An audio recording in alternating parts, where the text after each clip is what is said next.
मैं श्री वैद्य त्रिलोक चंद जी से आग्रह करूंगा कि अपने ज्ञान के सागर की कुछ बूंदें आप हम सब पर भी बरसा दीजिए। आपका मंच पर आमंत्रण करता हूं। उसके साथ साथ गोविंद भाई जी, सुशील भाई जी से प्रार्थना करता हूं कि श्री वैद्य त्रिलोक चंद जी का स्वागत कीजिए पुष्पमाला पहना करके। वैद्य त्रिलोक चंद जी हमारा आयुर्वेद नामक ग्रंथ के रचयिता भी हैं। हमारे बीच इस शख्सियत के पधारने के लिए उनका स्वागत करते हुए श्री सुशील भाई जी, श्री गोविंद भाई जी, महंत अभिमन्यु जी से भी आग्रह करूंगा कि श्री वैद्य त्रिलोक चंद जी का माला पहना करके स्वागत कीजिए। महंत अभिमन्यु जी,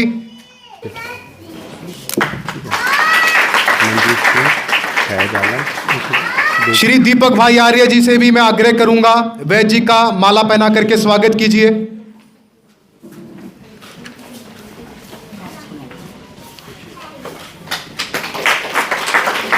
सुमित भाई आजाद जी को भी मैं आग्रह करूंगा वैद्य जी का माला पहना करके स्वागत कीजिए। और समय में व्यवधान ना डालते हुए मैं वैद्य जी को आग्रह करूंगा कि आप मंच की जिम्मेवारी लीजिए और अपने ज्ञान रूपी सागर की कुछ बूंदें हम सब पर भी बरसा दीजिए। वैद्य जी।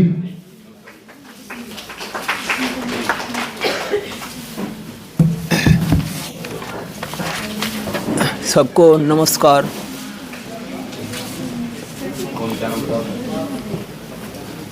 सबसे पहले मैं अपने गुरुदेव को स्मरण करूंगा।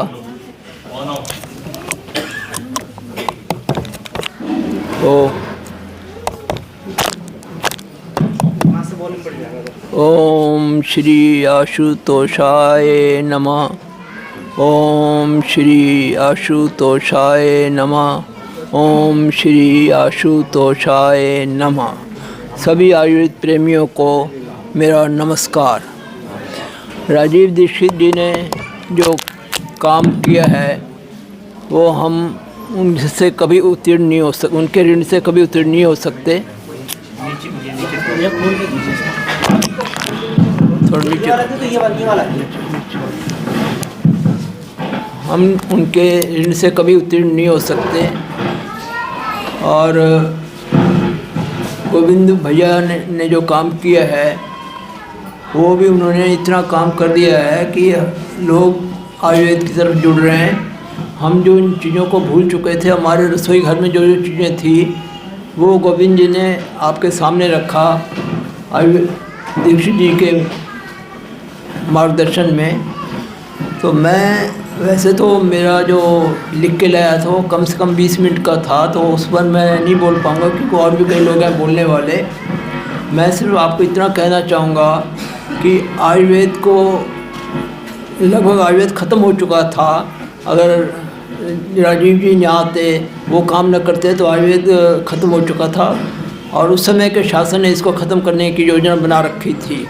तो प्रभु की कृपा हुआ है। तो मैंने 1960 में ये सोचा था कि यदि नुस्खे आपके पास हैं, किसी और के पास हैं, तो सब ने दुनिया से जाना है और वो सब अपने साथ ले जाएंगे। तो इसलिए मैंने ये प्रण लिया था कि मैं एक ऐसी पुस्तक निर्माण करूंगा जिसमें जो हमारे पारिवारिक नुस्खे हैं या ग्रंथों के नुस्खे हैं, मैं उन सबको एक पुस्तक में इकट्ठा करूंगा। अगर पुस्तक में जो चीज़ रहेगी, जब तक पुस्तक इस धरा पर रहेगी, वो लोगों का मार्गदर्शन करता रहेगा। तो इसलिए मैं इस पुस्तक को, ये जो मेरी पुस्तक है, इसको यहाँ तक लाने में मुझे 58 साल का समय लगा है।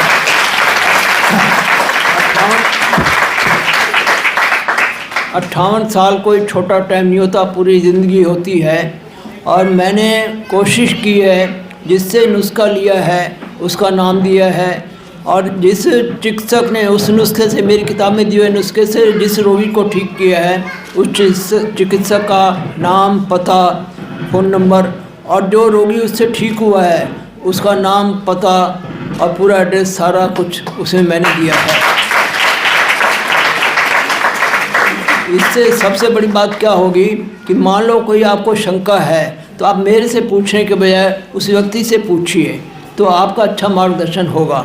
बाकी छोटे छोटे नुस्खे भी हैं इसमें। आयुर्वेद, मैं दिल्ली रहता था पहले और 40 साल दिल्ली रहा मैं, तो दिल्ली पब्लिक लाइब्रेरी में हर इतवार को मैं 7-7 घंटे बैठकर स्टडी करता था आयुर्वेद ग्रंथों की, उनमें से नोट्स तैयार करता था और उसके बाद मैंने उनसे ये नोट्स इसमें दिए हैं। मैंने इसमें कम से कम 100 से ऊपर रोगों पर इसमें चिकित्सा दी गई है और हर एक चिकित्सा का परिचय, रोग क्या क्या है, उसकी पहचान क्या है, ये सब मैंने दिया है। और रोग के जो 8 अंग होते हैं वो मैंने इसमें वर्णन किया है। तो मैंने कोशिश की है कि इस ढंग से इस पुस्तक को तैयार किया गया कि नया भी व्यक्ति जो कुछ नहीं जानता आयुर्वेद के बारे में, वो मेरा ये मानना है कि वो यदि 2 साल भी इसको अच्छी तरह अध्ययन कर लेगा तो अच्छा चिकित्सक बन जाएगा। धन्यवाद।